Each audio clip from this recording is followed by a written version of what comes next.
সন্ত্রাসীদের ঠাঁই না, ভাইয়ের রক্ত হাসপাতালের উপর হামলা কেন? প্রশাসন জবাব চাই।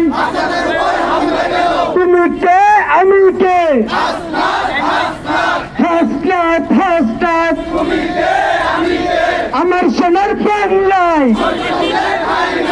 যমুনা ইলেকট্রনিক্স ঈদে ডাবল খুশি অফার সিজন 3, যে কোনো পণ্য কিনলেই পাচ্ছেন নিশ্চিত ঈদ উপহার। তবে এই ঘটনা কিন্তু গাজীপুরে অভিযোগ দেওয়া হয়নি এবং